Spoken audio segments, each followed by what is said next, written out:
This is what GTA 5 is going to look like on the PS5. GTA 5 is coming to the PS5 this November. Rockstar announced it today, and they didn't really give us any real details beyond the fact that it's going to be expanded and enhanced. But before you get excited about a single player expansion, I guarantee you that whatever expansions they're going to do will be in GTA Online. The weirdest thing about this announcement is that Rockstar didn't actually give us any footage of the game running on PS5 or Xbox Series X, which is crazy because it's a game that came out in 2013, it was ported to PS4, it's been around forever, so you'd think they'd have some footage to show us, but no, we have nothing to look at from this new next-gen version. And it just keeps getting weirder because this is actually the second time they've announced that GTA 5 is coming to next-gen consoles, so they did release a short trailer last year with about a minute and a half of gameplay.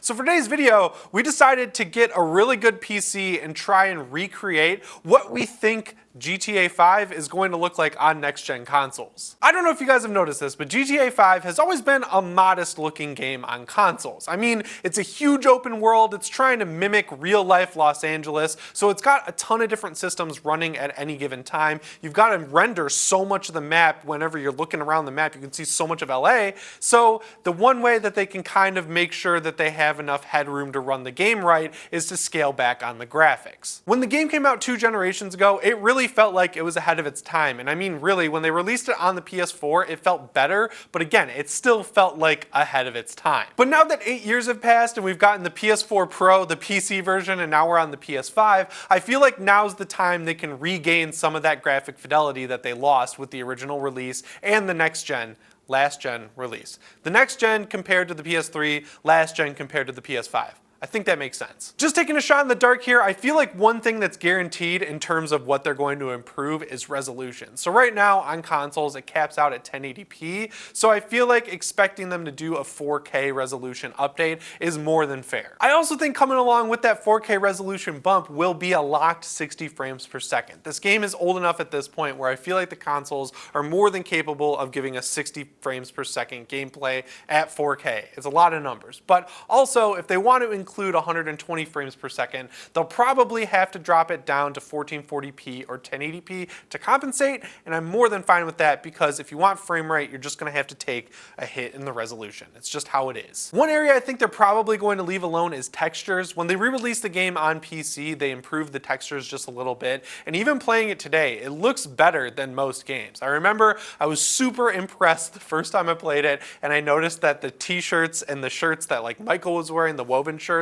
had texture to them. That was a new thing, especially in 2013 and 2015 when they eventually released it on PC. It was just so cool to see that. The one area where I really think the game has room to improve though is with lighting. So on the PC, you do get a few more advanced features with the lighting, but it's honestly not that much better looking from that standpoint than the PS4 version of the game. I really hope that they include ray tracing. It's an open world game. It takes place in California, so you've got some nice beautiful sunsets. They punched up the colors a lot, so having ray tracing would really help out with making the game look nice to play, especially at night when you got the neon signs, maybe after it rains you've got the reflections on the road. Stuff like that is really going to go a long way with making it feel more realistic, which is always the goal with GTA. And also ray tracing will help with the jagged shadows you kind of get on characters when the light is kind of hitting them on the side of their face. You can see jaggies on the edge. Ray tracing will clean stuff like that up. That's the big improvement that I really want to see. Taking all of these theoretical improvements into account, we got this test bench together, which you can kind of hopefully see behind me, and it has a Ryzen 9 5900X,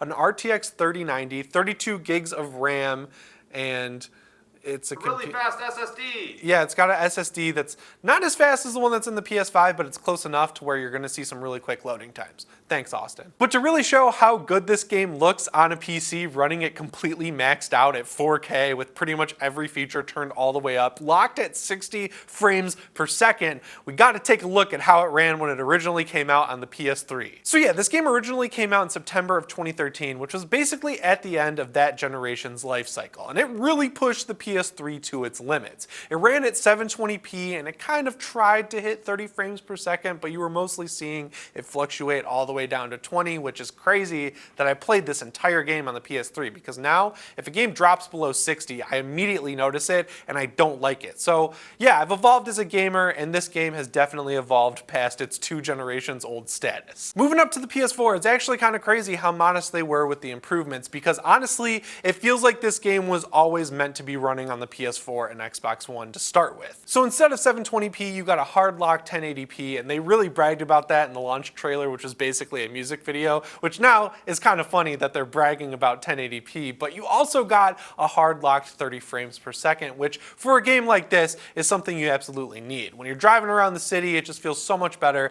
to have a locked frame rate. I love it. Now, interestingly, they never released a patch for this game to make it run better on the PS4 Pro, which means it actually doesn't run any better on the PS5. No matter where you play it, whether it's the PS4, PS4 Pro, PS4 Slim, or PS5, you're still getting 1080p 30 frames per second.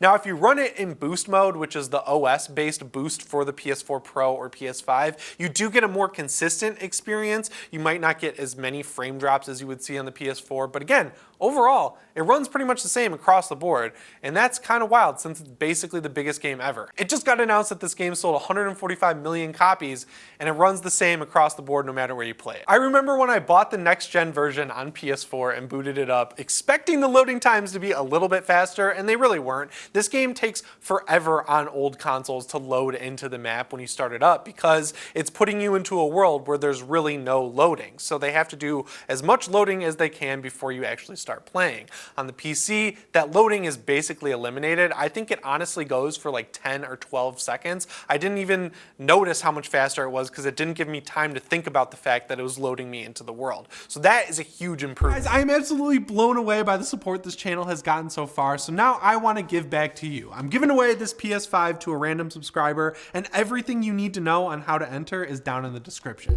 Another feature you get with the PC is extending the draw distance past the default value of maximum. So if you go into the graphics settings, you can turn a slider all the way up for draw distance. But then if you go into advanced graphics settings, there is another slider that lets you exceed the amount of draw distance that the game ships with, which is crazy to see, because when I was doing the intro mission where you're driving the Audi R8, I want to say, and I was driving down the PCH, I was driving all through LA, I saw exactly 0 instances of pop-in. Now with an open world game like this, that is absolutely wild. I know in Red Dead Redemption 2, you don't really ever have pop-in, but you got to think about the fact that that's a wide open map. There's not a lot of buildings. There's very few people you see at any given time unless you're in one of the towns. And even then, the density of the towns in Red Dead is nothing compared to the density of Los Santos, which is basically Los Angeles. I mean, anywhere you go, there are a ton of houses, a ton of people walking around, and a ton of cars driving on the street. It also really can't be overstated how much playing at a locked 60 frames per second really helps the way the game feels.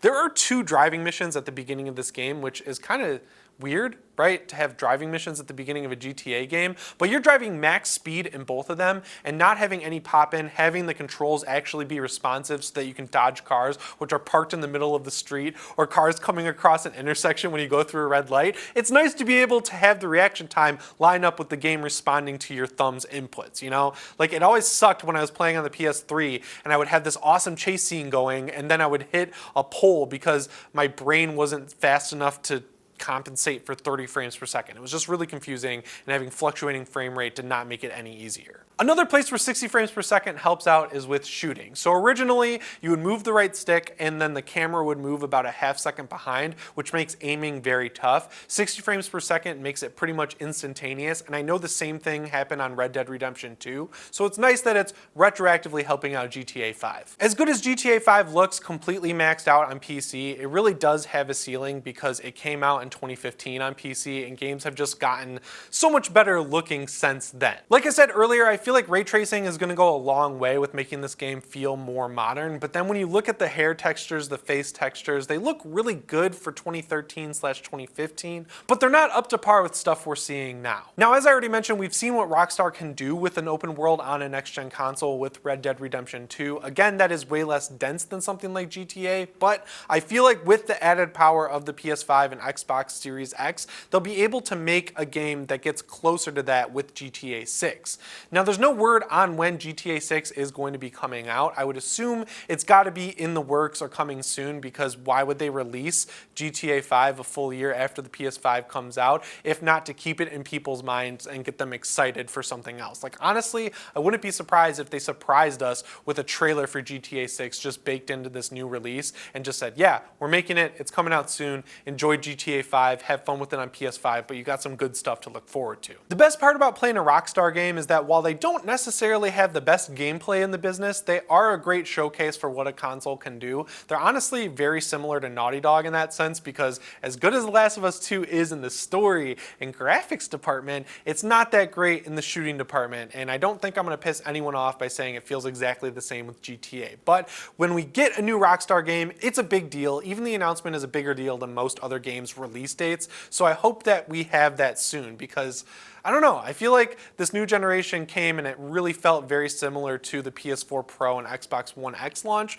where we got games that are kind of taking advantage of this new hardware, but nothing is really pushing it to the edge like a Rockstar game would. So hopefully we don't have to wait long. Anyway guys, that's all I have for you today on GTA 5 running on our equivalent PC to a PS5. Let me know what you think of everything we talked about down in the comments below, and remember to stay PS ready, subscribe, and set your notifications to all. As always guys, my name is Jimmy Champagne, and I'll see you in the next one. Thanks for watching.